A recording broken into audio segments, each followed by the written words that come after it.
어느덧 시간은 흘러 12살이었던 정조는 장성에서 23살이 됩니다.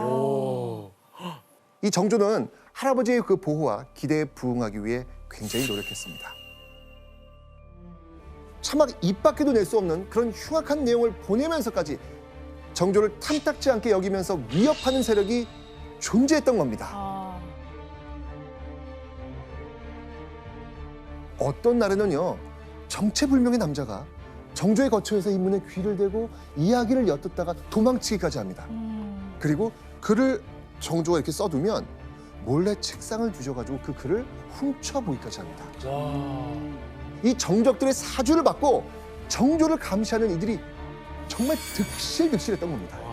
끌어내리려고. 이게 너무 아니 대체 누가 왕이 될 인물인 정조를 이렇게 염탐하고 있었을까요? 바로 궁녀와 내시들이었습니다. 궁궐 어디에나 존재하는 이 궁녀와 내시가 정조의 적들에게 사주를 받고 정조를 감시하고 있었던 겁니다. 낮이나 밤이나 염탐과 협박에 시달리던 정조는요, 이렇게까지 말합니다. 저들이 나를 손안의 물건으로 여긴 지 오래되었다. 내가 두렵고 겁이 나고 의심스럽고 불안하여 차라리 살고 싶지 않았던 마음을 상상할 수 있을 것이다. 손 안에 물건으로 여긴 지 오래되었다. 안쓰럽네요. 다음 왕위를 이을 후계자였지만 조선 조정에서 정조의 정치적 입지는 불안했던 것이죠. 정조는 기회를 기다리면서 그 서름과 수모를 꾹 참고 견딜 수밖에 없었습니다. 그런데 1775년 겨울 정적들의 그 감시 속에 숨죽여 살아있던 정조에게 전세를 뒤집을 완벽한 기회가 드디어 찾아옵니다. 과연 어떤 기회였을까요? 기회요? 기회. 영조한테 무슨 일이 생겼나요? 영조가 네. 네. 네. 정조에게 네. 정식으로 대리청적을 맡기로 했던 것이죠. 대리청정. 네, 대리청적. 와, 좀 힘이 생겼네요. 그러니까요. 편지 누가 썼지? 네, 그런 상황이 올 것 같죠. 네. 그런데 자, 이때 한 신하가 조선 조정을 깜짝 뒤집어 놓는 말을 합니다. 과연 어떤 말일까요? 동군께서는 노론과 소론을 알 필요가 없으며 이조판서와 병조판서를 알 필요가 없습니다. 조정의 일에 이르러서는 더욱이 알 필요가 없습니다. 이거 한마디로 말하면 어떤 의미죠? 영조가 지금 명을 내린 대리청정 아, 어떻게 한다는 거예요? 받아들이지 반대한다. 않는다. 반대한다. 자, 그것도 차기 왕이 될 정조와 영조 앞에서 지금 이런 말을 하는 거예요. 그냥 와, 근데 이렇게 무시해도 돼요? 그러니까요. 너무 무시하는데? 이게 영조는요, 이런 어떤 반응도 무시한 채 승정원의 인사와 군사에 대한 문제를 정조에게 결재받으라 라고 지시를 하죠. 무슨 일이 있더라도 영조는요, 정조에게 강한 힘을 실어주고자 했던 것입니다. 만약에 여기서 영조 밀린다고 생각해 보세요. 어떤 일이 벌어질까요? 그러면 정조는 어떻게 보면 왕이 안 될 수도 있어요. 이거 굉장한 지금 장면이 지금 펼쳐지고 있는 그쵸. 거예요. 자, 영조는요, 반대하는 신하들의 의견을 결국은 제치고요, 승지, 그러니까 비서실이죠. 이 승지에게 대리청정 결정하라! 라는 명령을 내립니다. 그런데 이때 한 신하가 왕인 영조의 명을 받아 쓰는 승지의 앞을 막아섭니다. 영조는 왜 이런 오만불손한 신하의 태도를 강력하게 지금 벌하지 못할까요? 여기는요, 아주 놀라운 사실이 숨겨져 있습니다. 영조가 신하들의 선을 넘는 이런 행동과 망언을 기억하지 못하고 있다라는 이야기가 있습니다. 기억하지 못한다고요? 진짜요? 네, 이대로 정조의 대리청정은 물거품이 되고 마는 것일까요? 아, 그런데 이때 이 보다 못한 한 신하가 목숨을 걸고 영조에게 상소를 올립니다. 그리고 이 영조가 기억하지 못했던 어전 회의에서 있었던 일들을 낱낱이 고합니다. 영조는 그제야 기억이 떠올랐는지 다시 한번 정조의 대리청정을 명령합니다. 정족들의 이 거센 반대를 누르고 시작된 정조의 대리청정. 자, 그런데 이 대리청정을 맡은 정조는요, 조선 역사에서 전무후무한 일을 벌입니다. 과연 무슨 일인지 함께 보시죠. 어떤 일이 벌어지?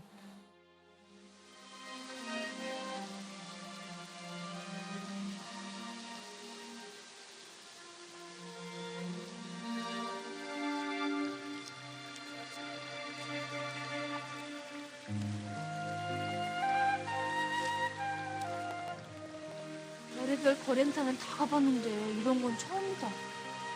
도대체 뭘 지우는 거니? 사도세자 마마에 대한 기록을 지우는 거래요.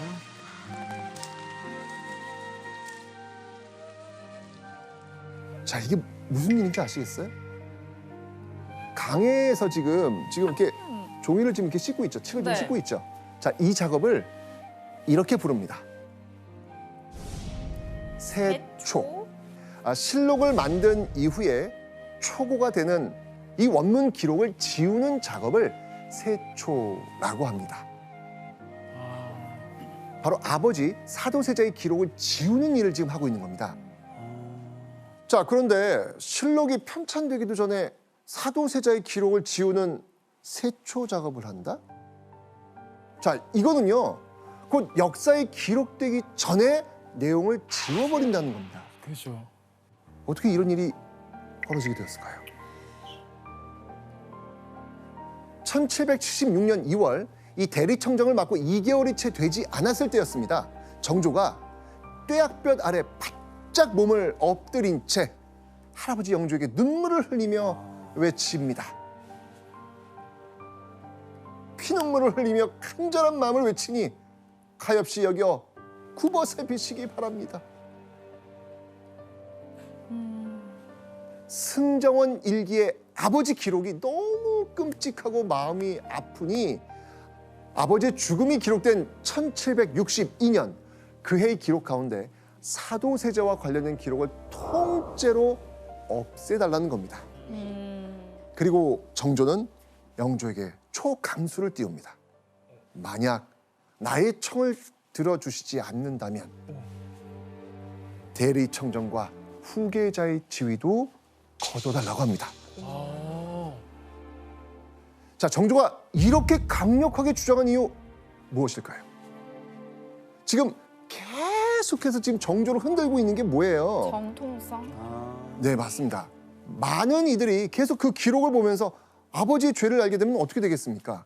자신이 왕이 되었을 때 신하들 앞에 당당할 수 없다는 거예요. 자, 그런데요, 정조가 이 아버지의 기록을 지운 데에는요, 또 다른 속내가 있습니다. 정조는요, 아버지가 비참하게 죽게 된 건 일부 흉악한 신하들의 계략 때문이라고 생각했기 때문이죠. 정조는 비참하게 죽음을 맞이한 아버지의 명예를 되찾고 싶었습니다.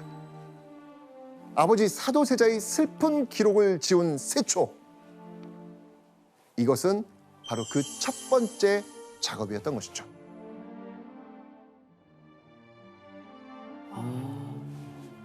그리고 한 달 뒤 정조의 거취가 완전히 달라지는 운명의 날이 찾아옵니다.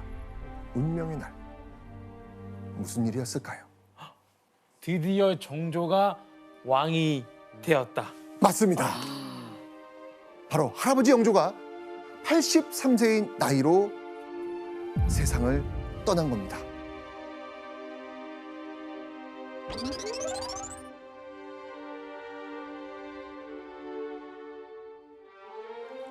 자, 영조가 세상을 떠나고 5일 뒤 3월 10일 다음 왕이 된 사람은 당연히 누굴까요? 정조. 정조 맞습니다. 자, 정조가 왕위에 오른 첫날 단상에 올라 수많은 신하 앞에서 정식으로 첫 한마디를 던집니다. 사도세자의 아들이다. 예원 씨 정답. 네, 정답입니다. 정확히. 정확하죠. 자, 이 말을 들은 신하들은요, 지금 예상한 대로 경악을 금치 못합니다. 대혼란에 빠집니다. 교수님, 정조가 첫날, 즉위한 첫날에 그런 말을 한 이유가 뭐예요? 앞으로 생부에 대한 예우를 하겠다. 그리고 그 사도세자의 사건에 관계가 있는 사람에 대해서는 응당한 처벌이 내릴 수도 있다. 뭐 이런 뉘앙스를 풍기면서 한 말이 아닌가 이렇게 얘기합니다. 자, 그런데요, 정조는요, 여기서 멈추지 않습니다.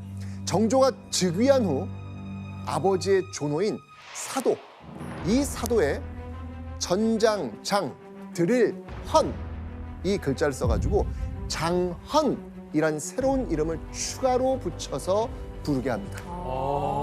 자, 장헌 어떤 뜻이냐면요, 사도세자가 뭘 생기게 좋아했다 그랬죠? 활쏘기. 무예, 뭐 무예, 이런 거. 무예, 맞습니다. 예. 무인의 기질을 지닌 총명한 사람이라는 뜻으로 장헌이라고 지은 겁니다. 자, 이런 정조의 파격 행보에 두려움을 느낄 사람은 누구겠습니까? 어휴, 이 앞에 쓴 사람 신하들이죠. 뭐. 신하들. 반대하던 신하들 난리 났죠. 뭐. 맞습니다.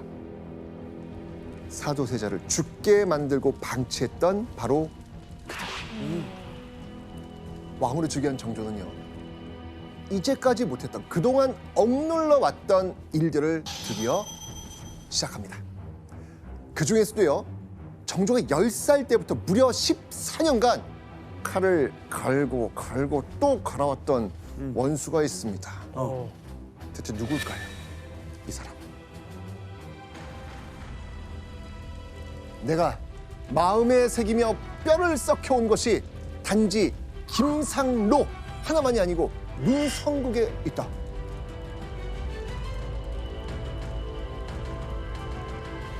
자, 김상로, 문성국. 아니, 대체 이들이 무슨 일을 했기에 정조가 이토록 철천지 원수처럼 여겼을까요? 바로 이 두 사람. 이 두 사람이 아버지 사도세자와 할아버지 영조 사이를 오가며 서로 이간질하고 사도세자를 죽음으로 몰아넣은 장본인들입니다. 선생님, 그 당시 이제 정조가 10살이고 어렸는데 어떻게 그 아버지의 그 일을 정확하게 기억하는 거죠? 바로 누군가 어린 정조에게 이 사실을 알려줬기 때문입니다. 그렇네. 자, 대체 누가 그 어린 정조에게 이야기해줬을까요? 바로 영조였습니다. 소름. 아니, 반전이죠. 네. 잠깐만요. 아니 영조는 어떤 잠깐만요. 사람이에요? 영조는 10살이었던 그 어린 정조를 불러서 이렇게 말합니다. 김상로는 너의 원수다. 할아버지 영조가 콕 집어서 원수라고 칭한 김상로. 그런데요, 이 김상로에게 복수를 하기엔 한 가지 문제가 있습니다. 김상로가 이미 죽었거든요. 자, 그렇지만 정조는 복수를 합니다. 어떻게 했을까요? 자녀들. 자식. 자식들. 맞습니다. 정조는요, 김상로의 아들 김천은 물론이고요, 그 조카까지 외딴 섬에 유배 보냅니다. 와. 그런데 문성국이라는 인물에 대한 정조의 분노는 김상로보다 더 컸습니다. 문성국의 흉악함이 마치 살모사와 같다면서 이 치를 떨고요, 1000번 살점을 발라내고 10,000번을 죽여도 모자라다, 이런 말을 할 정도였죠. 자, 정조는요, 문성국의 관직을 빼앗고 다시는 관직을 얻을 수 없도록 합니다. 또 처자식 가족 모두 노비로 만듭니다. 세게. 세게 나온 거죠. 자, 그런데 아버지를 위해서 이 처절한 이 복수를 휘두르면서도 정조가 하지 않은 게 있습니다. 이게 바로 다른 왕들과 정조의 차별점이라고 할 수 있겠죠. 무엇일까요? 바로 사형. 여기서 사형을 당한 사람이 없습니다. 그저 유배를 보내고 심한 경우에는 노비를 만들었을 뿐이죠. 자, 그런데 14년간 품어온 정조의 이 매서운 보복은요, 바로 부메랑이 되어서 정조의 목을 노립니다.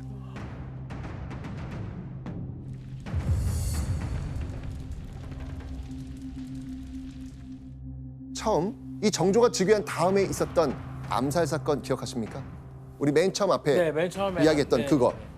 자, 그렇다면 암살자는 과연 혼자서 왕을 죽이려고 반역을 계획했을까요? 암살자의 배후에는요, 정조의 즉위를 인정하지 않는 인물이 있었습니다. 아이, 누구야? 바로 영조에게 사도세자의 험담을 전하고 결국 죽음으로 몰아갔던 홍계희의 손자 홍상범.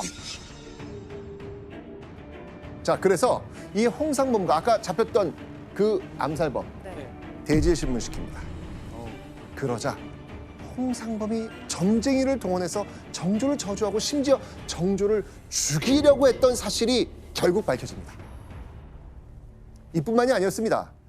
자, 이들은요, 정조 시해 이후에 네. 정조의 이복 형제였던 은전군을 새로운 왕으로 추대하려 했다는 이런 충격적인 와. 진상까지 드러납니다. 얼마나 구체적입니까? 다 계획이 세팅을. 있어요. 그렇죠. 맞습니다.